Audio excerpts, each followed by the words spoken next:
2021 focus area base ചെയ്തൊരു class നമ്മൾ ഇന്ന് തുടങ്ങുകയാണ്. അപ്പോൾ കമ്പ്യൂട്ടർ ആപ്ലിക്കേഷൻ്റെ ക്ലാസ്സാണ്. +1 കമ്പ്യൂട്ടർ ആപ്ലിക്കേഷൻ്റെ ക്ലാസ്സാണ് നമ്മൾ സ്റ്റാർട്ട് ചെയ്യുന്നത്.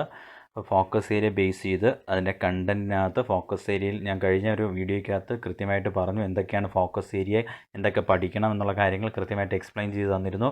അത് കണ്ടിട്ടില്ലെങ്കിൽ അത് കാണുക. അപ്പോൾ നമ്മൾ ഫോക്കസ് ഏരിയ ബേസ് ചെയ്ത് ഞാൻ മുൻപേ ചെയ്തിട്ടുള്ള വീഡിയോസൊക്കെ തന്നെയാണ്. പക്ഷേ ഫോക്കസ് ഏരിയയുമായി ബന്ധപ്പെട്ട അല്ലെങ്കിൽ ഫോക്കസ് ഏരിയക്കകത്ത് പറഞ്ഞിരിക്കുന്ന ആ ഭാഗങ്ങൾ മാത്രം ഏകീകരിപ്പിച്ചുകൊണ്ട് നിങ്ങൾക്ക് പഠിക്കാൻ എളുപ്പത്തിന് വേണ്ടി തയ്യാറാക്കിയെടുത്ത വീഡിയോസാണ്.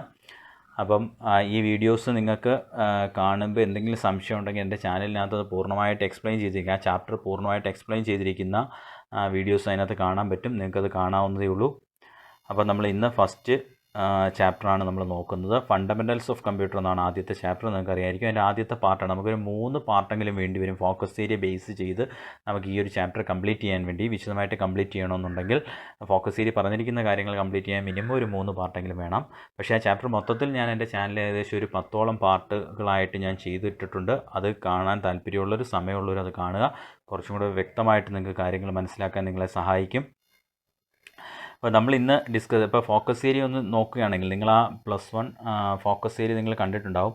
അതിനകത്ത് ഇത്രയും കാര്യങ്ങളാണ് പഠിക്കാനുള്ളത്. ഇത്രയും കാര്യങ്ങളാണ് പറഞ്ഞിട്ടുള്ളത്. ഫസ്റ്റ് ചാപ്റ്ററിൽ പറഞ്ഞിട്ടുള്ള കാര്യങ്ങളാണ് ഇത്രയും. Data, information, functional units of computer, computer and its characteristics, അതിൽ നമ്പർ കൺവേർഷൻ, അതിൽ representation of integers and characters. ഇത്രയും കാര്യങ്ങളാണ് ഫസ്റ്റ് ചാപ്റ്ററിനകത്ത് ഫോക്കസ് ഏരിയക്കകത്തുള്ളത്. അപ്പോൾ നമ്മൾ ഇന്ന് എക്സ്പ്ലെയിൻ ചെയ്തിരിക്കുന്ന ആ ഗ്രീൻ ടിക്ക് ഇട്ടേക്കുന്നതുണ്ടോ, data and information, functional units of computer and its characteristics. ഈ 3 കാര്യങ്ങൾ നമ്മൾ ഇന്നത്തെ ഈ ക്ലാസ്സിനകത്ത് ഡിസ്കസ് ചെയ്യുന്നുണ്ട്. അപ്പോൾ കൃത്യമായിട്ട് കാണുക. ആ സ്ക്രീനിൽ കാണിക്കുന്ന നോട്ട് തന്നെ നിങ്ങൾക്ക് നോട്ടായിട്ട് ഉപയോഗിക്കാം, പരീക്ഷയ്ക്ക് എഴുതാം. വളരെ ബ്രീഫായിട്ടാണ് നോട്ട് അതിനകത്ത് ഉൾപ്പെടുത്തിയിരിക്കുന്നത്. അത് നിങ്ങൾക്ക് അതേ നോട്ട് തന്നെ നിങ്ങൾക്ക് എഴുതിയെടുക്കുകയോ സ്ക്രീൻഷോട്ട് എടുക്കുകയോ എങ്ങനെയായാലും അത് പഠിക്കുക. അത് അതേപോലെ തന്നെ എഴുതാവുന്നതേ ഉള്ളൂ. അതേപോലെ തന്നെ ചാനൽ സബ്സ്ക്രൈബ് ചെയ്തില്ലെങ്കിൽ നിങ്ങൾ സബ്സ്ക്രൈബ് ചെയ്യുക, ബെല്ലൈക്കനോട് പ്രസ് ചെയ്യുക. ഇതിനെ തുടർന്നുള്ള വീഡിയോസ് ഞാൻ അപ്ലോഡ് ചെയ്യും, ഉടനെ തന്നെ അപ്ലോഡ് ചെയ്യും. അത് നോട്ടിഫിക്കേഷനായിട്ട് കിട്ടാൻ വേണ്ടിയാണ്. അത് കഴിഞ്ഞ് +2ൻ്റെ ക്ലാസ്സുകൾ അപ്ലോഡ് ചെയ്യും. അതും നിങ്ങൾക്ക് പഠിക്കണമെന്നുണ്ടെങ്കിൽ തീർച്ചയായിട്ടും ചാനൽ സബ്സ്ക്രൈബ് ചെയ്ത് ബെല്ലൈക്കനോട് പ്രസ് ചെയ്യുക. അപ്പോൾ നമുക്ക് ഇന്നത്തെ ക്ലാസ്സിലേക്ക് പോകാം. അപ്പോൾ നമ്മൾ ആദ്യം പഠിക്കാൻ പോകുന്നത് ഡേറ്റ എന്താണെന്ന്. ഡേറ്റ എന്ന് പറഞ്ഞു കഴിഞ്ഞാൽ റോ ഫാക്ട്സ് ആൻഡ് ഫിഗേഴ്സ്, അതിനെയാണ് ഡേറ്റ എന്ന് പറയുന്നത്. Raw facts and figures. Raw facts and figures എന്ന് വെച്ചെന്താണ്? അത് കൃത്യമായിട്ട് മീനിങ് ഇല്ലാത്ത, കൃത്യമായിട്ട് അർത്ഥം നൽകാൻ കഴിയാത്ത കുറച്ച് വാക്കുകൾ, കുറച്ച് നമ്പേഴ്സ്, അവയുടെ ഒരു കൂട്ടം അല്ലെങ്കിൽ അവരുടെ ഒരു കളക്ഷനെയാണ് നമ്മൾ പലപ്പോഴും എന്ത് പറയുന്നത്, ഡേറ്റ എന്ന് പറയുന്നത്. കുറച്ചുകൂടി വ്യക്തമായിട്ട് നമ്മളൊരു റിയൽ ലൈഫ് എക്സാമ്പിളിലേക്ക് പോവുകയാണെങ്കിൽ, ഇപ്പം റോ മെറ്റീരിയൽസ് എന്ന് പറയാം അല്ലേ, നമ്മൾ ഇപ്പൊ അസംസ്കൃത വസ്തുക്കൾ എന്ന് മലയാളത്തിൽ പറഞ്ഞാൽ നമ്മൾ എന്തെങ്കിലും ഒരു നിർമ്മാണ പ്രവർത്തനത്തിന് വേണ്ടി നമ്മൾ ഉപയോഗിക്കുന്ന വസ്തുക്കളെയാണ് നമ്മൾ അസംസ്കൃത വസ്തു അല്ലെങ്കിൽ റോ മെറ്റീരിയൽസ് എന്ന് പറയുന്നത്. നമുക്ക് ആ റോ മെറ്റീരിയൽസ് ഡയറക്റ്റ് നമുക്ക് യൂസ് ഒന്നും ചെയ്യാനില്ല. എന്തെങ്കിലും ഡയറക്റ്റ് ആയിട്ട് നമുക്ക് യൂസ്, ഫോർ എക്സാമ്പിൾ ഇപ്പോൾ ഒരു കെട്ടിടം നിർമ്മിക്കണം അല്ലെ, കെട്ടിടം നിർമ്മിക്കണമെങ്കിൽ നമുക്ക് ഇഷ്ടിക വേണം, സിമെന്റ് വേണം, ചരല് വേണം, വെള്ളം, അങ്ങനെയുള്ള കുറെ വസ്തുക്കൾ അസംസ്കൃത അല്ലെങ്കിൽ റോ മെറ്റീരിയൽസ് നമുക്ക് ഉണ്ടായിരിക്കും. അതിനെ നമ്മളൊരു പ്രത്യേക അനുപാതത്തിൽ കൂട്ടിച്ചേർക്കുകയും അല്ലെങ്കിൽ യോജിപ്പിക്കുകയും ഒക്കെ ചെയ്താണ് നമ്മൾ എന്ത് ചെയ്യുന്നത്, കെട്ടിടം ആക്കി മാറ്റുന്നത്. അങ്ങനെ ഒരു കെട്ടിടം നിർമ്മിച്ചു കഴിഞ്ഞാൽ നമുക്ക് എന്ത് ചെയ്യാൻ പറ്റും, ആ കെട്ടിടം ഉപയോഗിക്കാൻ കഴിയും. എന്നാൽ ഡയറക്റ്റ് ആയിട്ട് ഒരു ഇഷ്ടിക എടുത്ത് നമുക്ക് എന്തെങ്കിലും ഉപയോഗമുണ്ടോ? ഇല്ല. അല്ലെങ്കിൽ ചരല് മാത്രമായിട്ട് നമുക്ക് എന്തെങ്കിലും ഉപയോഗമുണ്ടോ? ഇല്ല. അല്ലെങ്കിൽ നമുക്ക് അതിനകത്ത് മിക്സ് ചെയ്യുന്ന സിമെന്റ് മാത്രമായിട്ടില്ല. അപ്പൊ നമ്മൾ എന്താ ചെയ്യേണ്ടത്, ഇതിനെ ഒരു പ്രത്യേക രീതിയിൽ നമ്മൾ പ്രത്യേക അനുപാതത്തിലോ അല്ലെങ്കിൽ പ്രത്യേക ഒരു രീതിയിൽ നമ്മൾ ഇതിനെ പ്രോസസ്സ് ചെയ്ത്, അല്ലെങ്കിൽ നമ്മൾ ഇതിനെ കുറച്ച് ക്രിയകൾ അതിനകത്ത് ചെയ്ത് കുറച്ച് പ്രവർത്തനങ്ങൾ നടത്തി നമ്മൾ എന്ത് ചെയ്യുന്നു, ഒരു ഫിനിഷ്ഡ് ഗുഡ് ആക്കി അല്ലെങ്കിൽ നമുക്ക് ഉപയോഗപ്രദമായ ഒരു വസ്തുവാക്കി മാറ്റുന്നു. അപ്പം അങ്ങനെ നമ്മുടെ ആ റോ മെറ്റീരിയൽസ്, അങ്ങനെ ഒരു പ്രൊഡക്ഷന് വേണ്ടി ഉപയോഗിക്കുന്ന റോ മെറ്റീരിയൽസ് പോലെയാണ് കമ്പ്യൂട്ടറിനകത്ത് ഡേറ്റ എന്ന് പറയുന്നത്. കമ്പ്യൂട്ടറിന്റെ ഡേറ്റ പ്രോസസ്സിംഗ് മെഷീൻ എന്ന് പറയുന്ന ഒരു ഡെഫിനേഷൻ കൂടി കമ്പ്യൂട്ടറിനുണ്ട്. കമ്പ്യൂട്ടറിന്റെ ഡേറ്റ പ്രോസസ്സിംഗ് മെഷീൻ എന്ന് പറയുന്ന ഡെഫിനേഷൻ കൂടിയുണ്ട്. അതായത് എന്താണ്, ഡേറ്റയെ പ്രോസസ്സ് ചെയ്യുന്ന ഒരു മെഷീനാണ് കമ്പ്യൂട്ടർ. കാര്യം കമ്പ്യൂട്ടറിനകത്തേക്ക് ഡേറ്റ കൊടുക്കുന്നു, ആ ഡേറ്റയെ അത് പ്രോസസ്സ് ചെയ്യുന്നു, ഔട്ട്പുട്ട് തരുന്നു. അതുകൊണ്ടാണ് കമ്പ്യൂട്ടറിനെ എന്ത് പറയുന്നത്, ഡേറ്റ പ്രോസസ്സിംഗ് മെഷീൻ എന്നും കമ്പ്യൂട്ടറിന് ഒരു ഡെഫിനേഷൻ. നമ്മൾ കമ്പ്യൂട്ടർ ഇലക്ട്രോണിക് ഡിവൈസ് എന്ന് മാത്രമേ കേട്ടിട്ടുള്ളായിരിക്കും. എന്നാൽ കമ്പ്യൂട്ടർ ഇങ്ങനെ ഒരു ഡെഫിനേഷൻ കൂടിയുണ്ട്. കമ്പ്യൂട്ടർ എന്താണ്, ഒരു ഡേറ്റ പ്രോസസ്സിംഗ് മെഷീൻ കൂടിയാണ്. അപ്പൊ സ്ക്രീനിലേക്ക് നോക്കിയേ, ഡേറ്റ ഡെഫിനിഷൻ എന്താണ്? Data denotes raw facts and figures അല്ലെ. ഡേറ്റ എന്താണ് സൂചിപ്പിക്കുക? റോ ഫാക്ട്സ്, അതായത് കൃത്യമായിട്ട് മീനിങ് നൽകാൻ കഴിയാത്ത കുറച്ച് ഫാക്റ്റുകൾ അല്ലെങ്കിൽ കുറച്ച് ഫിഗറുകൾ, കുറെ ടെക്സ്റ്റുകൾ, അതിനെയൊക്കെയാണ് എന്ത് പറയുന്നത്, ഡേറ്റ എന്ന് പറയുന്നത്. ആ എക്സാമ്പിൾ നോക്കി കഴിഞ്ഞാൽ മനസ്സിലായി അല്ലെ. നോക്കിയ അനിത 19, 19, 20, 19 അല്ലെ. എന്താണ്, എന്തെങ്കിലും മനസ്സിലാവുന്നുണ്ടോ? അനിത. ഓക്കെ, അനിത ഒരു പേരായിരിക്കാം എന്ന് നമുക്ക് ഊഹിക്കാം. ഓക്കെ, ബാക്കി എന്താണ്? ഈ 19 എന്തൊക്കെയോ നമ്പറുകളാണ് അല്ലെ. അതിനൊരു കൃത്യമായിട്ട് ആ ഒരു സെന്റൻസ് നോക്കി കഴിഞ്ഞാൽ എന്തെങ്കിലും മനസ്സിലാവുന്നുണ്ടോ? ഒന്നും മനസ്സിലാവും. അതേപോലെ താഴത്തെ എന്താണ്? ആദർശ് 20, 18, 19 അല്ലെ. എന്തെങ്കിലും മനസ്സിലാവുന്നുണ്ടോ? ഒന്നും മനസ്സിലാവുന്നില്ല. കാര്യം കുറച്ച് വാക്ക് അല്ലെങ്കിൽ കുറച്ച് ലെറ്റേഴ്സ്, അതേപോലെ തന്നെ എന്താണ്, കുറച്ച് ഡിജിറ്റ് ഒക്കെ ഉണ്ട്. അല്ലാതെ ഇതിനൊരു കൃത്യമായിട്ട് മീനിങ് നൽകാൻ പറ്റുന്നില്ല. എന്നാൽ താഴത്തെ ആ ടേബിൾ ഒന്ന് വീക്ഷിച്ച് താഴത്തെ ടേബിളിലേക്ക് ഒന്ന് നോക്കി. എന്താണ് ടേബിൾ നോക്കിക്കഴിഞ്ഞാൽ നമുക്കൊരു കൃത്യമായിട്ടൊരു ആശയം നമുക്ക് അതിൽ നിന്ന് കിട്ടുന്നുണ്ട്. എന്താണ്? അനിത എന്ന് പറയുന്ന നെയിമാണ്. അതെങ്ങനെയാണ് അനിത നെയിമാണെന്ന് മനസ്സിലായേ? മുകളിൽ നെയിം എന്ന ഒരു ഹെഡിങ് ഉണ്ടായതുകൊണ്ട് നമുക്ക് എന്ത് മനസ്സിലായി? അനിത എന്ന് പറയുന്നത് നെയിമാണ്. അതേപോലെ എന്താണ് 19 എന്ന് പറയുന്നത് എന്താണ്? അസൈൻമെന്റിന്റെ മാർക്കാണ്. അതേപോലെ എന്താണ് അടുത്ത 19 എന്ന് പറയുന്നത് ടെസ്റ്റ് പേപ്പറിന്റെ അല്ലെ ടെസ്റ്റ് നടത്തിയതിന്റെ മാർക്കാണ്. അടുത്ത സെമ്മിന് കിട്ടിയ മാർക്കാണ് 20. അതേപോലെ എന്താണ് പ്രോജക്റ്റിന് കിട്ടിയ മാർക്കാണ് 19 അല്ലെ. അപ്പൊ കൃത്യമായിട്ട് ആ ടേബിൾ കാണുമ്പോൾ ആ ടേബിളിനകത്തേക്ക് ആ ഡേറ്റയെ നമ്മൾ കൃത്യമായിട്ട് അറേഞ്ച് ചെയ്ത് വേണ്ട ഹെഡിങ്ങുകളൊക്കെ കൊടുത്തു കഴിയുമ്പോഴത്തേക്ക് അതിനൊരു മീനിങ് ഉണ്ട് അല്ലെ. അങ്ങനെ ആ ഡേറ്റയെ നമ്മൾ മീനിങ് ഫുൾ ആക്കി മാറ്റുമ്പോൾ നമുക്ക് എന്ത് ചെയ്യാൻ പറ്റും? നമുക്കത് മനസ്സിലാവുകയും അല്ലെങ്കിൽ അത് എന്തിനാണെന്ന് നമുക്കൊരു ഇൻഫർമേഷൻ ആണ് യഥാർത്ഥത്തിൽ അല്ലെ. ആ ഒരു ഡേറ്റയെ കൃത്യമായിട്ട് അറേഞ്ച് ചെയ്ത് നമുക്ക് കൃത്യമായിട്ട് മനസ്സിലാവുന്ന ഫോമിലേക്ക് മാറ്റുമ്പോൾ ആ ഫോമിനെ വിളിക്കുന്ന പേരാണ് ഇൻഫർമേഷൻ എന്ന് പറഞ്ഞത്. മനസ്സിലാവുന്നുണ്ടോ? അപ്പൊ ഡേറ്റയെ ഇൻഫർമേഷൻ ആക്കി മാറ്റുകയാണ് ഇതിന്റെ പർട്ടിക്കുലർ രീതിയിൽ അറേഞ്ച് ചെയ്തോ അല്ലെങ്കിൽ എന്തെങ്കിലും കാൽക്കുലേഷൻസ് നടത്തിയോ. അപ്പം ആ കാൽക്കുലേഷനുകളെയും ആ പർട്ടിക്കുലർ രീതിയിലുള്ള അറേഞ്ച്മെന്റിനെയും ഒക്കെ പറയുന്ന പേരാണ് ഡേറ്റ പ്രോസസ്സിംഗ്. അപ്പൊ ഡേറ്റ എന്താണ്, ഇൻഫർമേഷൻ എന്താണ്, ഡേറ്റ പ്രോസസ്സിംഗ് എന്താണെന്ന് മനസ്സിലായല്ലോ. അപ്പൊ ഡേറ്റ എന്ന് പറഞ്ഞാൽ റോ ഫാക്ട്സ് ആൻഡ് ഫിഗേഴ്സ് ആണ്. കൃത്യമായിട്ട് മീനിങ് കാണില്ല അല്ലെ, കുറെ ലെറ്റേഴ്സോ കുറെ ഡിജിറ്റ്സോ ഒക്കെ ആയിരിക്കും. എന്നാൽ ഇൻഫർമേഷൻ എന്ന് പറഞ്ഞാൽ എന്താണ്? കൃത്യമായി മീനിങ് നൽകാൻ കഴിയുന്നത് അല്ലെ. ഇൻഫർമേഷൻ എന്താണ്? It's A meaning full and processed form of data. കണ്ടോ, അതായത് ഡേറ്റയെ കൃത്യമായിട്ട് അറേഞ്ച് ചെയ്ത് മീനിങ് ഫുൾ ആക്കി മാറ്റിയ അല്ലെ പ്രോസസ്സ് ചെയ്ത് മീനിങ് ഫുൾ ആക്കി മാറ്റിയ ആ ഔട്ട്പുട്ടിനെ വിളിക്കുന്ന പേരാണ് ഇൻഫർമേഷൻ എന്ന് പറയുന്നത്. ഈ ഡേറ്റയെ ഇൻഫർമേഷൻ ആക്കി മാറ്റാൻ വേണ്ടി ഉപയോഗിക്കുന്ന പ്രക്രിയയാണ് എന്ത് പറയുന്നത്? ഡേറ്റ പ്രോസസ്സിംഗ് എന്ന് പറയുന്നത്. അപ്പോൾ ഡേറ്റയെ ഇൻഫർമേഷൻ ആക്കി മാറ്റുന്ന പ്രക്രിയയെ നമ്മൾ വിളിക്കുന്ന പേരെന്താണ്? Data processing.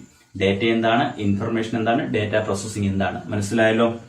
അടുത്ത ഒരു എക്സാമ്പിൾ നോക്കിയോ. ഒരു പരീക്ഷയ്ക്ക് ചോദിച്ച ഒരു എക്സാമ്പിൾ ആണ്. +1 ഒരു പരീക്ഷയ്ക്ക് ചോദിച്ചാണ്. ഇങ്ങനെ കോളേജ് റോഹിത് 22.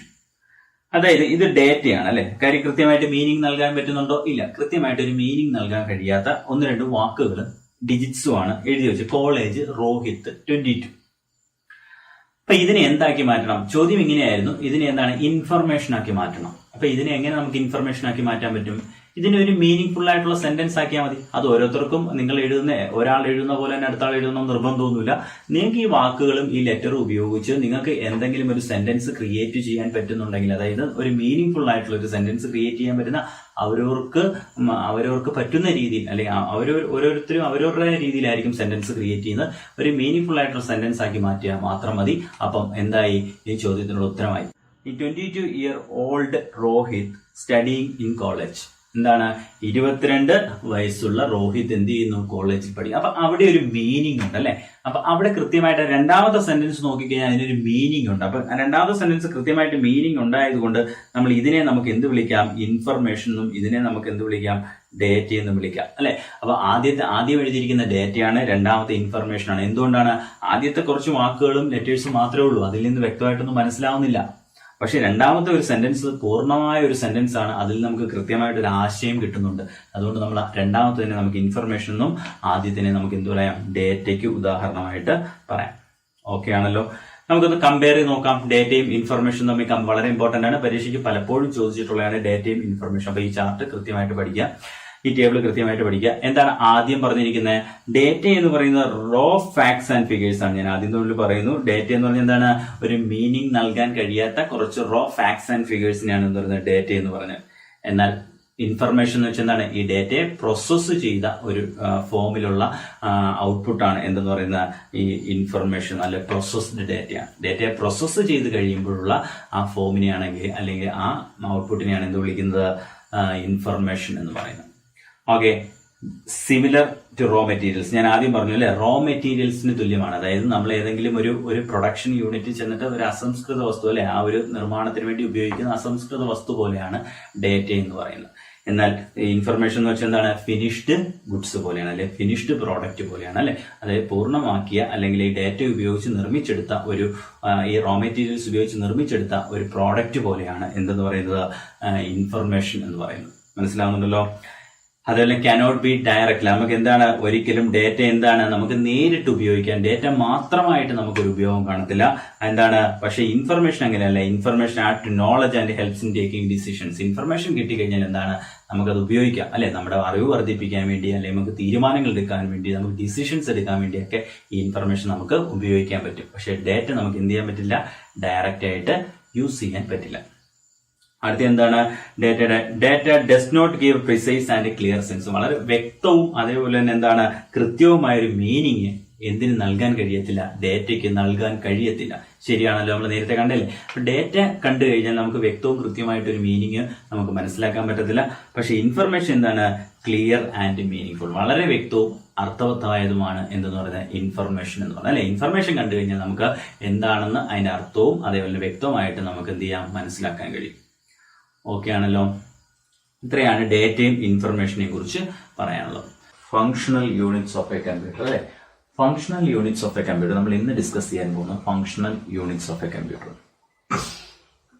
ഏതൊരു കമ്പ്യൂട്ടർ ആയിക്കോട്ടെ, അത് വലിയ കമ്പ്യൂട്ടർ ചെറിയ സൈസിന്റെ കാര്യത്തിൽ ഡിഫറൻസ് ഉണ്ടാവും, അല്ലെങ്കിൽ എന്താ പറയുന്നത് പെർഫോമൻസിന്റെ കാര്യത്തിൽ ഡിഫറൻസ് ഉണ്ടാവും, കോസ്റ്റിന്റെ കാര്യത്തിൽ ഡിഫറൻസ് ഉണ്ടാവും. അപ്പൊ കമ്പ്യൂട്ടറുകൾ ഇങ്ങനെ വ്യത്യസ്തങ്ങളായിട്ടുള്ള കമ്പ്യൂട്ടറുകളാണ് നമ്മൾ കാണുന്നത്, അല്ലെ പല രൂപത്തിലുള്ള കമ്പ്യൂട്ടർ. വലിയ ബൾക്കി ആയിട്ടൊരു ഡെസ്കിന് മുകളിൽ ഇരിക്കുന്ന കമ്പ്യൂട്ടർ കാണാറുണ്ട്, മടിയിൽ വെച്ച് ഉപയോഗിക്കുന്ന ലാപ്ടോപ്പുകൾ കാണാറുണ്ട്. അതേപോലെ പൈസയിലും വ്യത്യാസമുണ്ട്, അല്ലെ ഓരോന്നിന്റെയും വിലയിലും വ്യത്യാസമുണ്ട്. പക്ഷേ ഇതിന്റെ എല്ലാത്തിന്റെയും പ്രവർത്തന യൂണിറ്റുകൾ എന്ന് പറയുന്നത് സെയിം ആയിരിക്കും. അല്ലെങ്കിൽ ഇതിനെ ഒരു കമ്പ്യൂട്ടറിന്റെ പ്രവർത്തന യൂണിറ്റുകളെ ക്ലാസിഫൈ ചെയ്തിട്ടുണ്ട്. ആ ക്ലാസിഫിക്കേഷൻ എല്ലാ യൂണിറ്റിലും അല്ലെങ്കിൽ എല്ലാ കമ്പ്യൂട്ടറിലും ഒരേപോലെ തന്നെ ആയിരിക്കും. മനസ്സിലാകുന്നുണ്ടോ? ആ ക്ലാസിഫിക്കേഷൻ മോഡൽ മുന്നോട്ട് വെച്ച ഒരു ശാസ്ത്രജ്ഞനുണ്ട്. അദ്ദേഹത്തിന്റെ പേര് കൊണ്ടൊന്ന് ഓർത്തു വെക്കുക. ജോൺ വോൺ ന്യൂമാൻ എന്നാണ് അദ്ദേഹത്തിന്റെ പേര്. മനസ്സിലാകുന്നുണ്ടോ? ആ കാണുന്ന ചിത്രം അദ്ദേഹത്തിന്റെ ചിത്രമാണ്. അപ്പം എന്താണ് പറഞ്ഞിരിക്കുന്നത്? Even though computer differ in size, shape, performance and cost. അതായത് സൈസിനകത്തും പെർഫോമൻസിനകത്തും കോസ്റ്റിനകത്തും വ്യത്യസ്തമായിട്ട് നമ്മൾ പല കമ്പ്യൂട്ടറുകളും ഉണ്ടെങ്കിൽ കൂടിയും എന്താണ് the basic organisation of a computer is same. എല്ലാത്തിന്റെയും ബേസിക് ആയിട്ടുള്ള ഓർഗനൈസേഷൻ എങ്ങനെയാണോ അത് നിർമ്മിച്ചിരിക്കുന്നത്, അല്ലെ എങ്ങനെയാണോ അത് ഓർഗനൈസ് ചെയ്തിരിക്കുന്നത്, എങ്ങനെയാണോ അത് അറേഞ്ച് ചെയ്തിരിക്കുന്നത്, എല്ലാ കമ്പ്യൂട്ടറിലും സെയിം ആയിട്ട് തന്നെ ആയിരിക്കും, അല്ലെ. അപ്പൊ എല്ലാ കമ്പ്യൂട്ടറിലും എന്തൊക്കെ ഭാഗങ്ങളാണ് ഫങ്ഷണൽ യൂണിറ്റ്സ്, അല്ലെങ്കിൽ ഏതൊക്കെയാണ് ഒരു കമ്പ്യൂട്ടറിന്റെ ഫങ്ഷണൽ യൂണിറ്റ്സ് എന്ന് നമുക്ക് നോക്കാം. ഈ ചിത്രം വളരെ ഇമ്പോർട്ടന്റ് ആണ്. കാര്യം പരീക്ഷയ്ക്ക് ഫങ്ഷണൽ യൂണിറ്റ്സിനെ കുറിച്ച് ഒരു 4 മാർക്കിനോ 5 മാർക്കിനോ ഒക്കെ കൂടിയ മാർക്കിന് ചോദിക്കുമ്പം തീർച്ചയായിട്ടും ഈ ചിത്രവും കൂടെ വരച്ചിട്ട് വേണം നിങ്ങൾ എക്സ്പ്ലെയിൻ ചെയ്യാൻ. അല്ലെ ഈ ചിത്രത്തിലേക്ക് നോക്കി എത്ര യൂണിറ്റുകളാണ് അതിനകത്ത് കാണിച്ചിരിക്കുന്നത്? അതിനകത്ത് കാണിച്ചിരിക്കുന്നത് 4 യൂണിറ്റുകളാണ്. ഏതൊക്കെയാണ് 4 യൂണിറ്റുകൾ? ഒന്ന് താണ്ടി ഇതാണ് ഇൻപുട്ട് യൂണിറ്റ്. രണ്ടാമത്തെ യൂണിറ്റ് ആണ് സെൻട്രൽ പ്രോസസിംഗ് യൂണിറ്റ്. രണ്ടാമത്തെ യൂണിറ്റ് ഏതാണ്? Central processing unit. മൂന്നാമത്തെ യൂണിറ്റ് ഔട്ട്പുട്ട് യൂണിറ്റ്. നാലാമത്തെ യൂണിറ്റ് സ്റ്റോറേജ് യൂണിറ്റ്. അപ്പൊ 4 യൂണിറ്റുകളാണ്. അപ്പം എല്ലാ കമ്പ്യൂട്ടറിന്റെയും ഫങ്ഷണൽ യൂണിറ്റ് എന്ന് പറയുന്നത് ഈ 4 യൂണിറ്റുകൾ ചേർന്ന്, അല്ലെങ്കിൽ എല്ലാ കമ്പ്യൂട്ടറിനും ഉണ്ട്. ഇൻപുട്ട് യൂണിറ്റ് ഉണ്ടാവും, ഔട്ട്പുട്ട് യൂണിറ്റ് ഉണ്ടാവും, CPU ഉണ്ടാവും, അതേപോലെ സ്റ്റോറേജ് യൂണിറ്റ്. ഇതില്ലാത്ത ഒരു കമ്പ്യൂട്ടറുകളും ഇല്ല. അപ്പം കമ്പ്യൂട്ടറിന്റെ ഭാഗങ്ങളെ അല്ലെങ്കിൽ കമ്പ്യൂട്ടറിന്റെ ആർക്കിടെക്ചറിനെ നമ്മൾ തരംതിരിക്കുകയാണെങ്കിൽ ഇൻപുട്ട് യൂണിറ്റ് എന്നും ഔട്ട്പുട്ട് യൂണിറ്റ് എന്നും CPU എന്നും സ്റ്റോറേജ് യൂണിറ്റ് എന്നും പറഞ്ഞ് നമുക്ക് തരംതിരിക്കാം. മനസ്സിലാകുന്നുണ്ടോ? അപ്പോൾ കമ്പ്യൂട്ടർ ഫങ്ഷൻ യൂണിറ്റ്സ് ഏതൊക്കെയാണ്? Computer function unit, input unit, CPU അല്ലെങ്കിൽ central processing unit, storage unit, output unit. നമ്മൾ ഈ ക്ലാസ്സിൽ ഈ ടേമുകൾ ഡിസ്കസ് ചെയ്യാണ്. എന്തൊക്കെയാണ് ഈ യൂണിറ്റിന്റെ ധർമ്മം, എന്തൊക്കെയാണ് ഈ യൂണിറ്റ് ചെയ്യുന്ന പ്രവർത്തികൾ എന്നുള്ളതാണ് നമ്മൾ ഈ ക്ലാസ്സിൽ ഡിസ്കസ് ചെയ്യുന്നത്. ഓക്കെ, നമുക്ക് ആദ്യം തന്നെ ഇൻപുട്ട് യൂണിറ്റിലേക്ക് പോകാം. ഇൻപുട്ട് യൂണിറ്റ് എന്ന് പറയുന്നത് എന്താണ്? നമ്മൾ കഴിഞ്ഞ വീഡിയോയ്ക്കകത്ത് പറഞ്ഞല്ലേ ഡേറ്റ പ്രോസസിംഗ് മെഷീനാണ് കമ്പ്യൂട്ടർ എന്ന് പറഞ്ഞു, അല്ലെ. കമ്പ്യൂട്ടർ ഒരു ഡേറ്റ പ്രോസസിംഗ് മെഷീനാണ്. ഡേറ്റയെ കളക്ട് ചെയ്ത് കമ്പ്യൂട്ടറിലേക്ക് കൊടുക്കും. എന്തിനു വേണ്ടി? പ്രോസസ്സ് ചെയ്യാൻ വേണ്ടി. പ്രോസസ്സ് ചെയ്തിട്ട് എന്തുണ്ടാക്കി തരും? കമ്പ്യൂട്ടർ ഔട്ട്പുട്ട് ഉണ്ടാക്കും. ആ ഔട്ട്പുട്ടിനെ വിളിക്കുന്ന പേരാണ് എന്താ? ഇൻഫർമേഷൻ എന്ന് പറയുന്നത് ആണല്ലോ. അപ്പം ഈ ഡേറ്റയെ കളക്ട് ചെയ്ത ഡേറ്റയെ നമ്മൾ എന്ത് ചെയ്യണം? കമ്പ്യൂട്ടറിലേക്ക് നമ്മൾ കൊടുക്കണം. കമ്പ്യൂട്ടറിനകത്തേക്ക് നമ്മൾ സ്റ്റോർ ചെയ്യണം, അല്ലെ കമ്പ്യൂട്ടറിനകത്തേക്ക് നമ്മൾ ഇൻപുട്ടായിട്ട് കൊടുക്കണം, അല്ലെ. അങ്ങനെ നമ്മൾ കമ്പ്യൂട്ടറിനകത്തേക്ക് ആ ഡേറ്റയും അല്ലെങ്കിൽ ഇൻസ്ട്രക്ഷൻസും ഒക്കെ കൊടുക്കാൻ വേണ്ടി ഉപയോഗിക്കുന്ന എന്തൊക്കെ ഡിവൈസുകളുണ്ടോ അതെല്ലാം ഈ യൂണിറ്റിനകത്ത് പെടുത്താം. ഏതാണ്? ഇൻപുട്ട് യൂണിറ്റ് എന്ന് പറയുന്നത്. ഓക്കെ ആണല്ലോ. അതായത് കളക്റ്റഡ് ഡേറ്റ ആൻഡ് ഇൻസ്ട്രക്ഷൻ, അതായത് നമ്മൾ കമ്പ്യൂട്ടറിലേക്ക് കൊടുക്കാൻ വേണ്ടി കളക്ട് ചെയ്തിരിക്കുന്ന ഡേറ്റ ആയിക്കോട്ടെ, ഇൻസ്ട്രക്ഷൻ ആയിക്കോട്ടെ, ഇതെല്ലാം പ്രോസസ്സിങ്ങിന് വേണ്ടി നമ്മൾ കൊടുക്കുന്നത് ഏത് വഴിയായിരിക്കും? ഇൻപുട്ട് യൂണിറ്റ് വഴിയായിരിക്കും, അല്ലെ. നമ്മൾ കണ്ടിട്ടുള്ള ഇൻപുട്ട് യൂണിറ്റ് ഏതൊക്കെയാണ്? കീബോർഡ്, മൗസ്, അതേപോലെ തന്നെ സ്കാനർ, മൈക്ക്, ഡിജിറ്റൽ ക്യാമറ. അപ്പോൾ ഇൻപുട്ട് പല ടൈപ്പാണല്ലേ. നമുക്ക് ടൈപ്പ് ചെയ്ത് കൊടുക്കാൻ, നമുക്ക് ടെക്സ്റ്റ് ഒക്കെ ടൈപ്പ് ചെയ്ത് കൊടുക്കാൻ കീബോർഡ് യൂസ് ചെയ്യും. ചിത്രങ്ങളാണ് കൊടുക്കുന്നുണ്ടെങ്കിൽ ക്യാമറ വഴി കൊടുക്കും. സൗണ്ടാണ് കൊടുക്കുന്നുണ്ടെങ്കിൽ മൈക്ക് വഴി കൊടുക്കും അല്ലേ. അപ്പം എന്തായിക്കോട്ടെ, ഏത് ടൈപ്പ് ഡേറ്റ ആയിക്കോട്ടെ, കമ്പ്യൂട്ടറിനകത്തേക്ക് നമ്മൾ ഫീഡ് ചെയ്യാൻ വേണ്ടി ഉപയോഗിക്കുന്ന എല്ലാ ഡിവൈസുകളും ഏത് യൂണിറ്റിനകത്ത് വരും? ഇൻപുട്ട് യൂണിറ്റിനകത്ത് വരും. ഇൻപുട്ട് യൂണിറ്റിന്റെ പ്രധാനപ്പെട്ട ഫംഗ്ഷൻസ് എന്തൊക്കെയാണെന്ന് നമുക്ക് നോക്കാം. ഇൻപുട്ട് യൂണിറ്റ് എന്തൊക്കെയാണ് ചെയ്യുന്നത്? ആദ്യം ഇൻസ്ട്രക്ഷനും ഡേറ്റയും അക്സെപ്റ്റ് ചെയ്യും. നമ്മൾ ടൈപ്പ് ചെയ്ത് കൊടുക്കുന്ന അല്ലെങ്കിൽ നമ്മൾ പറഞ്ഞു കൊടുക്കുന്ന ഡേറ്റ അക്സെപ്റ്റ് ചെയ്തിട്ട് ഇതിനെ കമ്പ്യൂട്ടറിന് മനസ്സിലാവുന്ന രൂപത്തിലേക്ക് ഈ ഡേറ്റയെ മാറ്റും. കമ്പ്യൂട്ടറിനകത്തേക്ക് ചെന്ന് കഴിയുമ്പം നമ്മൾ കൊടുക്കുന്ന ടെക്സ്റ്റുകളായിക്കോട്ടെ, എന്ത് ഡേറ്റ ആയിക്കോട്ടെ, അത് നമ്പേഴ്സ് ഒക്കെ ആയിട്ടാണ് റെപ്രസെന്റ് ചെയ്യുന്നത്, കോഡുകളൊക്കെ ആയിട്ടാണ് റെപ്രസെന്റ് ചെയ്യുന്നത്. അപ്പോൾ കമ്പ്യൂട്ടറിന് മനസ്സിലാവുന്ന രൂപത്തിലേക്ക് ഈ ഡേറ്റയെ മാറ്റുക. കമ്പ്യൂട്ടറിന് അണ്ടർസ്റ്റാൻഡ് ചെയ്യാൻ പറ്റുന്ന രീതിയിലേക്ക് ഈ ഡേറ്റയെ മാറ്റുക. കമ്പ്യൂട്ടറിന് അക്സെപ്റ്റ് ചെയ്യാൻ പറ്റുന്ന രീതിയിലേക്ക് നമ്മൾ കൊടുക്കുന്ന ഡേറ്റയും ഇൻസ്ട്രക്ഷനെയും മാറ്റുക. അപ്പോൾ ആദ്യം എന്തായിരുന്നു? ആദ്യം എന്താണ്? Accept instructions and data. ഡേറ്റയും ഇൻസ്ട്രക്ഷനെയും അക്സെപ്റ്റ് ചെയ്യുക. രണ്ടാമത് എന്താ ചെയ്യുന്നത്? രണ്ടാമത് കമ്പ്യൂട്ടറിന് അക്സെപ്റ്റബിൾ ആയിട്ടുള്ള ഫോമിലേക്ക്, കമ്പ്യൂട്ടറിന് മനസ്സിലാവുന്ന ഫോമിലേക്ക് മാറ്റുക. അതും ഇൻപുട്ട് യൂണിറ്റിന്റെ ജോലിയാണ്. മൂന്നാമതാണ്, അത് മാറ്റിയതിന് ശേഷമാണ് എന്താണ്? Supplies the converter instructions and data to the computer. അങ്ങനെ കൺവേർട്ട് ചെയ്ത് വെച്ചേക്കുന്ന ആ ഡേറ്റയും ഇൻസ്ട്രക്ഷനെയും അകത്തേക്ക് കൊടുക്കുക, കമ്പ്യൂട്ടറിനകത്തേക്ക് എത്തിക്കുക. അപ്പം ആദ്യം സ്വീകരിക്കുന്നു, രണ്ടാമത് കൺവേർട്ട് ചെയ്യുന്നു, മൂന്നാമതാണ് എന്ത് ചെയ്യുന്നത്? ആ കിട്ടിയ ഡേറ്റയെ കൺവേർട്ട് ചെയ്ത ഡേറ്റയെ എന്ത് ചെയ്യുന്ന കമ്പ്യൂട്ടറിനകത്തേക്ക് എത്തിക്കുന്നത്. ഓക്കെ ആണല്ലോ? സോറി.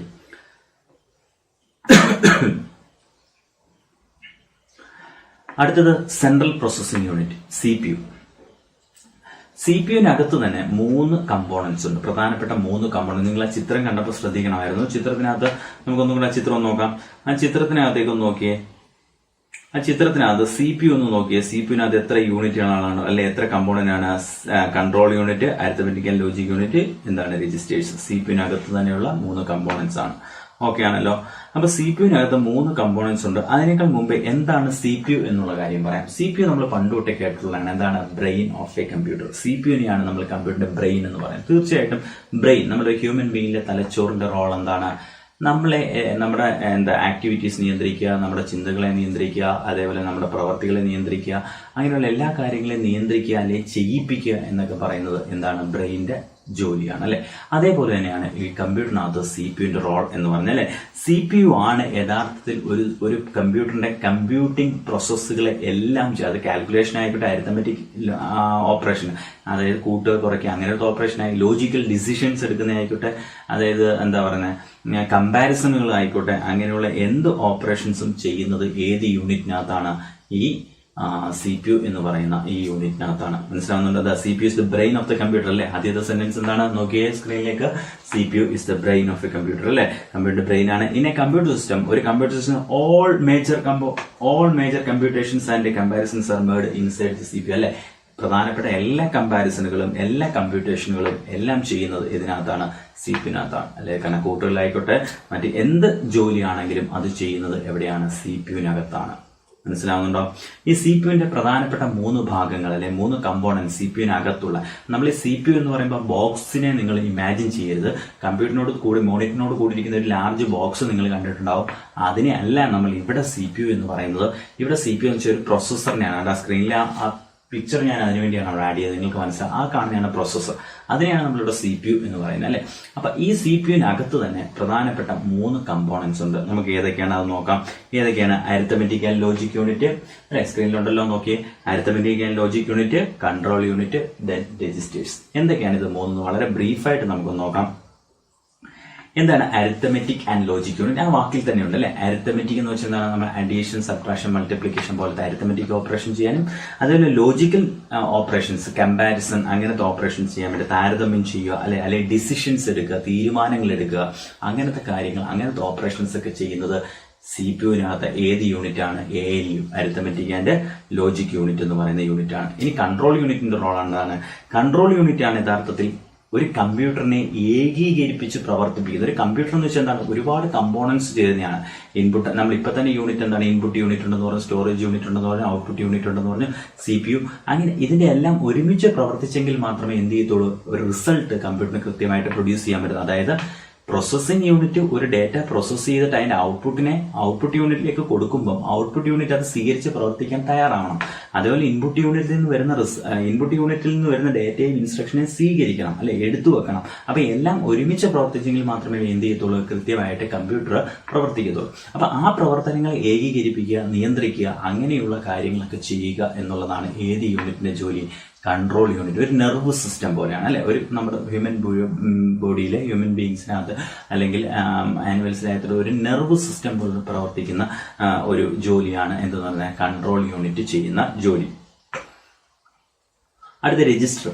രജിസ്റ്റർ എന്ന് വെച്ചാൽ ആ CPU-നകത്ത് തന്നെയുള്ള ചെറിയ സ്റ്റോറേജിനെയാണ് രജിസ്റ്റേഴ്സ് എന്ന് പറയുന്നത്. രജിസ്റ്ററിനെ കുറിച്ച് നമ്മൾ ഡീറ്റെയിൽ ആയിട്ട് അടുത്ത ചാപ്റ്റർ പഠിക്കുന്നുണ്ട്.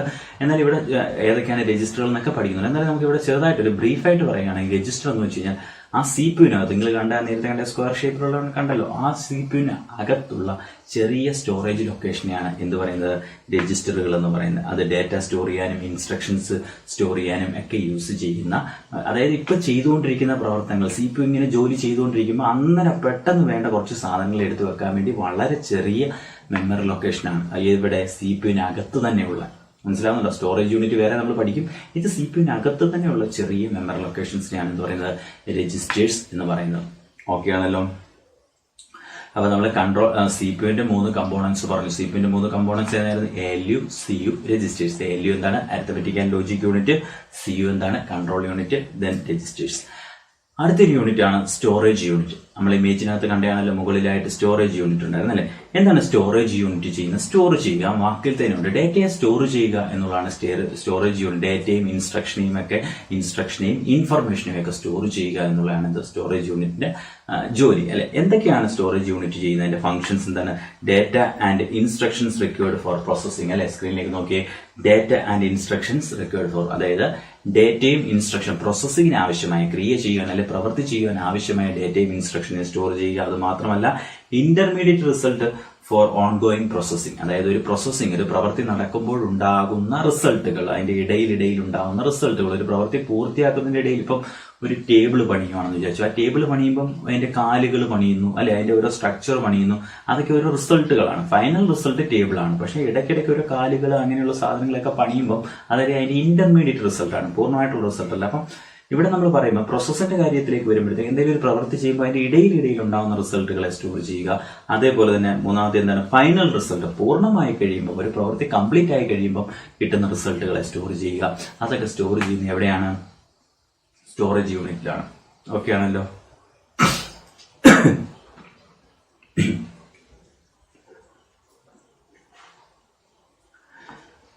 സ്റ്റോറേജ് യൂണിറ്റ് പ്രധാനമായിട്ട് സ്റ്റോറേജ് യൂണിറ്റിനകത്ത് 2 ടൈപ്പ് സ്റ്റോറേജുകളാണ് ഒരു കമ്പ്യൂട്ടറിനുള്ളത്. ഏതൊരു കമ്പ്യൂട്ടറിനും 2 ടൈപ്പ് സ്റ്റോറേജ്, ഒന്ന് പ്രൈമറി സ്റ്റോറേജ്, മറ്റൊന്ന് സെക്കൻഡ്. അതായത് സ്റ്റോറേജ് യൂണിറ്റിനെ നമ്മൾ തരംതിരിക്കുകയാണ്, നമ്മൾ ക്ലാസിഫൈ ചെയ്യുകയാണെങ്കിൽ 2 ടൈപ്പ് സ്റ്റോറേജ് ആണുള്ളത്.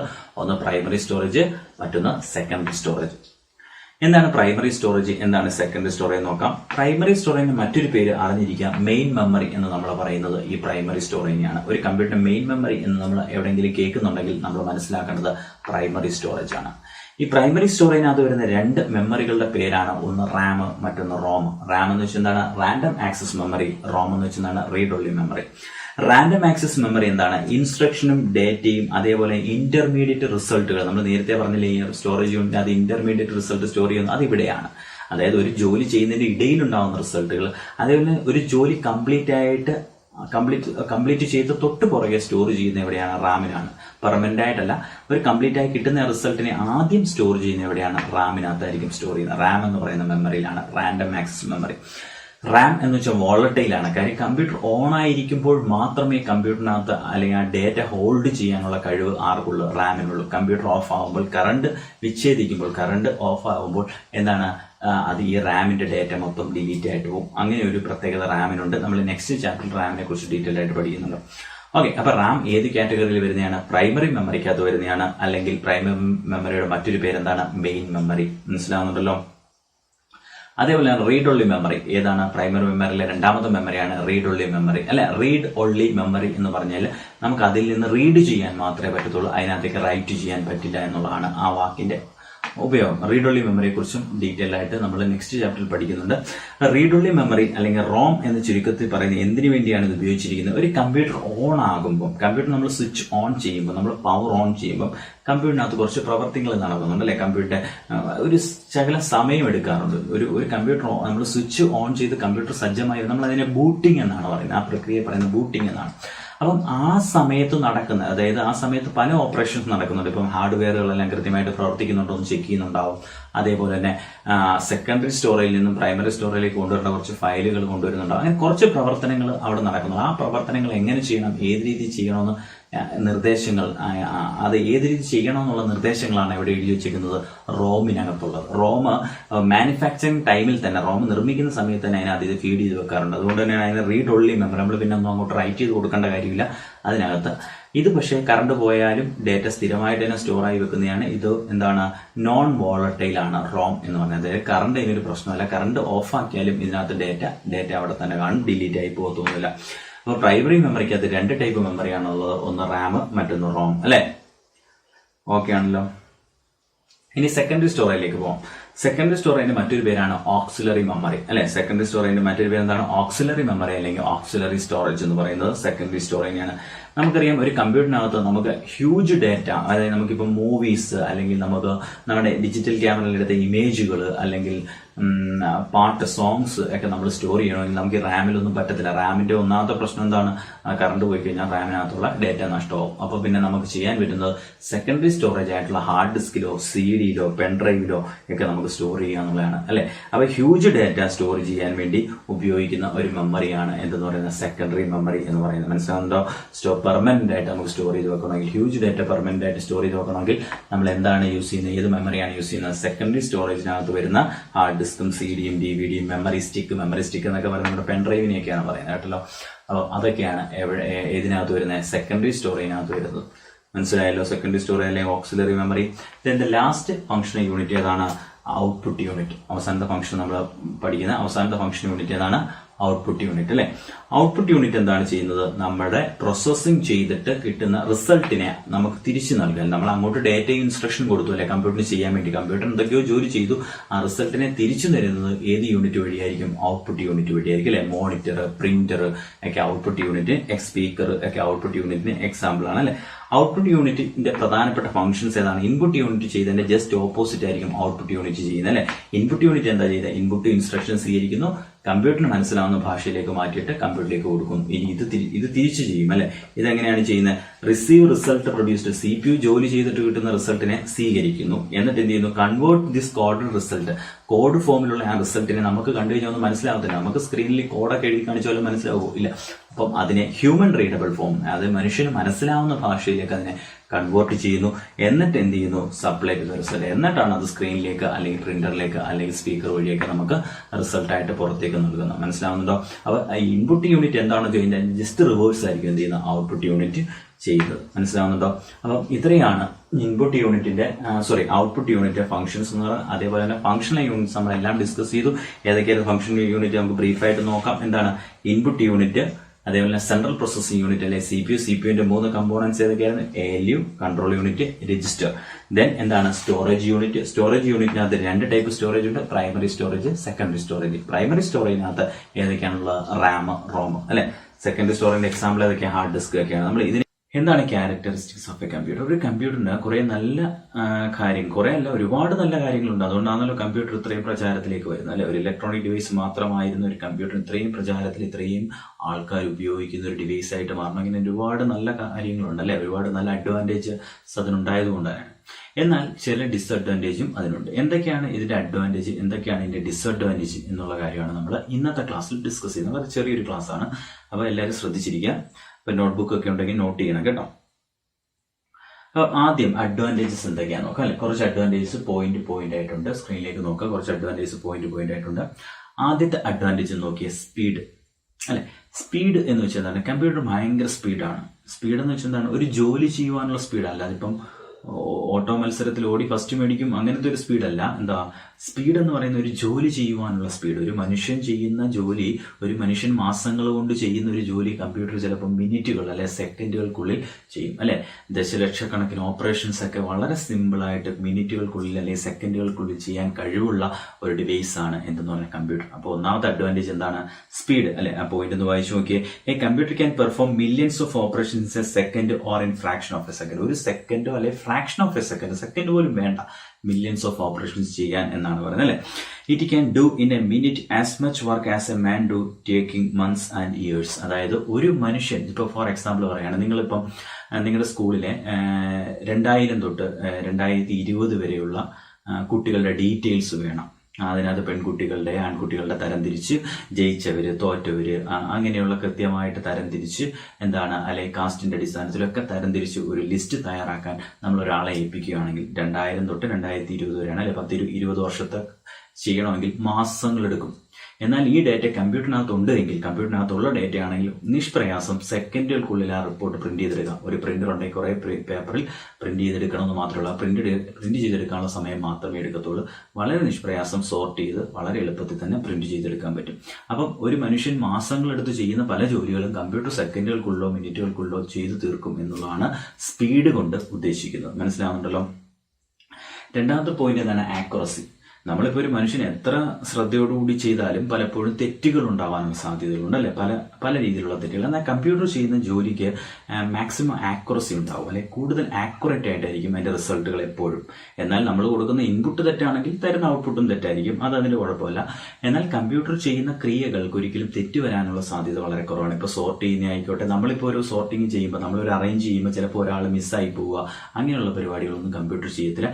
കമ്പ്യൂട്ടർ വളരെ ആക്യുറേറ്റ് ആയിട്ടായിരിക്കും എന്ത് ചെയ്യുന്നത്, ജോലികൾ ചെയ്യുന്നത്. അതാണ് ആക്യുറസി എന്ന് പറയുന്നത്. ഒരു മനുഷ്യൻ ചെയ്യുന്നതിനേക്കാൾ വളരെ കൃത്യമായിട്ട് ജോലികൾ എന്താണ്, കൃത്യമായ ഔട്ട്പുട്ടുകൾ പ്രൊഡ്യൂസ് ചെയ്യുവാൻ, അരിത്തമെറ്റിക് ആയിക്കോട്ടെ, അരിത്തമെറ്റിക് കാൽക്കുലേഷനുകളായിക്കോട്ടെ, മറ്റെന്തെങ്കിലും സോർട്ടിങ് പോലത്തെ ഓപ്പറേഷൻസ് ആയിക്കോട്ടെ, എന്ത് ഓപ്പറേഷൻ ആയാലും വളരെ കൃത്യമായിട്ട് എന്താണ് ചെയ്യുവാനുള്ള കഴിവ് എന്തിനുണ്ട്, കമ്പ്യൂട്ടറുണ്ട്. അതാണ് ആക്യുറസി എന്നുകൊണ്ട് ഉദ്ദേശിക്കുന്നത്.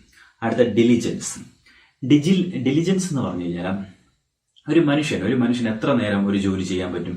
ഇപ്പോൾ ഫോർ എക്സാമ്പിൾ നമ്മൾ 10 മണിക്ക് ഒരു ജോലി തുടങ്ങി, എന്തെങ്കിലും ആയിക്കോട്ടെ, എഴുതുന്നതായിക്കോട്ടെ, നിങ്ങൾക്ക് എത്ര നേരം കുത്തിയിരുന്ന് എഴുതാൻ പറ്റും. പോട്ടെ, നിങ്ങൾക്ക് എത്ര നേരം ഒരു ക്ലാസ് ശ്രദ്ധിച്ചിരിക്കാൻ പറ്റും. 1 മണിക്കൂർ കഴിയുമ്പോൾ ബോറടിക്കും. പിന്നെ നിങ്ങൾ റെസ്റ്റ് എടുത്തിട്ട് പിന്നെ നിങ്ങൾ കുറച്ച് കഴിഞ്ഞായിരിക്കും വന്ന് നിങ്ങൾ അത് ചെയ്യുന്ന, അല്ലെങ്കിൽ ക്ലാസ് കാണുന്ന, കേൾക്കുകയൊക്കെ ചെയ്യുന്ന അല്ലേ. അപ്പോൾ നമുക്കൊരു ജോലി ഇങ്ങനെ തുടർന്ന് ചെയ്തുകൊണ്ടിരിക്കുമ്പോഴേ ബോറടിക്കും. അപ്പോൾ ആദ്യത്തെ ആ ഒരു എന്തൂസിയാസം അല്ലെ, ആദ്യത്തെ ആ ഒരു എനർജിയോടുകൂടി ആയിരിക്കത്തില്ല നമ്മൾ മണിക്കൂറുകൾ കഴിയും തോറും നമ്മൾ ആ ജോലി ചെയ്യുന്നത്. സ്വാഭാവികമായിട്ട് എന്താണ്, ക്ഷീണിക്കും അല്ലെ, നമുക്കൊരു മുഷിപ്പുണ്ടാവും, അതിന് ജോലി തന്നവനോടൊക്കെ നമുക്കൊരു മുറുമുറുപ്പുണ്ടാവും, ഇങ്ങനത്തെ പ്രശ്നങ്ങളൊക്കെ ഉണ്ടാവും അല്ലെ. പക്ഷേ കമ്പ്യൂട്ടറിന്റെ കാര്യത്തിൽ അങ്ങനെ മുറുമുറുപ്പോ അല്ലെങ്കിൽ ഡിസൊബീഡിയൻ, അല്ലെങ്കിൽ നമ്മൾ ഒബേ ചെയ്യാതിരിക്കുകയോ ഡിസൊബീഡിയന്റ് ആയിട്ട് പ്രവർത്തിക്കുകയോ ഒന്നും ചെയ്യത്തില്ല.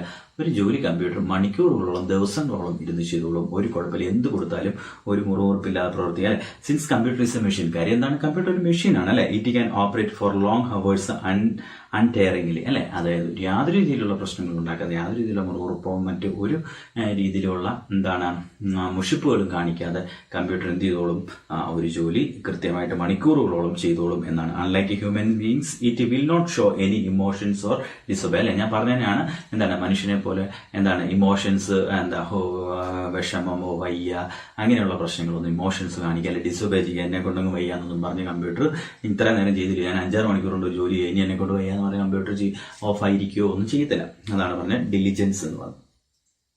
അടുത്ത എന്താണ്, വേഴ്സിറ്റിലിറ്റി എന്താണ്, കമ്പ്യൂട്ടർ നിങ്ങൾ പലയിടത്ത് കമ്പ്യൂട്ടർ കണ്ടിട്ടുണ്ടല്ലേ. സ്കൂളിൽ കമ്പ്യൂട്ടർ ഉപയോഗിക്കുന്നത് കണ്ടിട്ടുണ്ട്.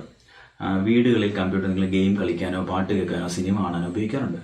മെഡിക്കൽ ലാബുകളിലേക്ക് ചെല്ലാമെങ്കിൽ നിങ്ങളുടെ ബ്ലഡ് ഷുഗറൊക്കെ ടെസ്റ്റ് ചെയ്യാൻ വേണ്ടി പലപ്പോഴും കമ്പ്യൂട്ടറിന്റെ സഹായം അവർ കമ്പ്യൂട്ടർ ഉപയോഗിക്കാറുണ്ട്. ഡോക്ടർമാർ കമ്പ്യൂട്ടർ ഉപയോഗിക്കാറുണ്ട്. സയന്റിസ്റ്റുകൾ കമ്പ്യൂട്ടർ ഉപയോഗിക്കാറുണ്ട്. സൂപ്പർ മാർക്കറ്റുകളിൽ ബില്ലടിക്കാൻ വേണ്ടി കമ്പ്യൂട്ടർ യൂസ് ചെയ്യാറുണ്ട്. അപ്പോൾ കമ്പ്യൂട്ടറുകൾ നിരവധി ആപ്ലിക്കേഷൻസ് ആണ്. അല്ല ഒരു പർട്ടിക്കുലർ ആപ്ലിക്കേഷൻ, ഒരു സ്പെഷ്യൽ ആപ്ലിക്കേഷൻ അല്ല കമ്പ്യൂട്ടർ. ഒരു പ്രത്യേക ഇപ്പോൾ ടിവിയുടെ ഉപയോഗം ഒന്ന് മാത്രമല്ല. ചാനലുകൾ ടി വി കാണുക എന്നുള്ളതല്ല. ചാനലുകൾ എന്താ, നമ്മൾ കേബിൾ കണക്ട് ചെയ്ത് ചാനൽ മാറ്റി നമുക്ക് കാണാം.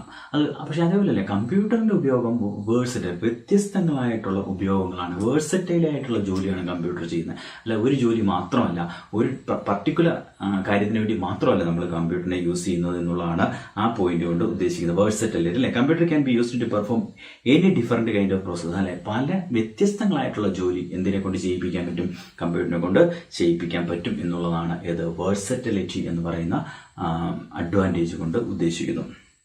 അടുത്ത ഹ്യൂജ് മെമ്മറി. നമ്മൾ ആദ്യം തൊട്ട് നമ്മൾ കേൾക്കുന്നതാണ് കമ്പ്യൂട്ടറിനെ കുറിച്ച് പഠിക്കുമ്പോൾ തൊട്ട് കമ്പ്യൂട്ടറിന് ഒരു കെട്ടിടത്തിൽ അല്ലെങ്കിൽ ഒന്നിൽ കൂടുതൽ കെട്ടിടങ്ങളിൽ വെച്ചിരിക്കുന്ന ഫയലുകളെല്ലാം ഒരു ചെറിയ കമ്പ്യൂട്ടറിനകത്ത് സ്റ്റോർ ചെയ്യാൻ പറ്റും എന്നൊക്കെ നമ്മൾ പഠിച്ചു വെച്ചിട്ടുണ്ട് അല്ലേ.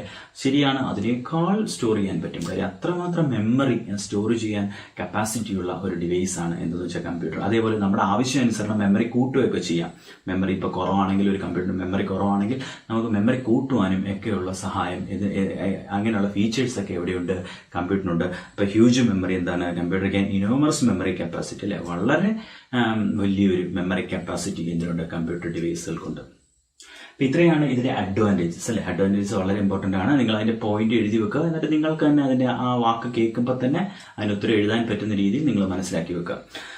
അപ്പം അടുത്ത നമുക്ക് അഡ്വാൻറ്റേജ് പഠിച്ച സ്ഥിതിക്ക് എന്തായാലും എല്ലാ അഡ്വാൻറ്റേജ് ആണെങ്കിലും ചെറിയ ലിമിറ്റേഷൻസ് ഒക്കെ കാണുമല്ലോ അല്ലെ. എല്ലാം തികഞ്ഞവരായിട്ട് ആരും ഇല്ല എന്ന് പറയുന്നതിനോട്ട് എല്ലാ അഡ്വാൻറ്റേജ് ആണ്, ശരിയാണ്. പക്ഷെ ലിമിറ്റേഷൻസും ഉണ്ട്. കമ്പ്യൂട്ടറിനുള്ള ലിമിറ്റേഷൻസ് എന്തൊക്കെയാണെന്ന് നോക്കാം. 2 ലിമിറ്റേഷൻസ് ആണല്ലേ.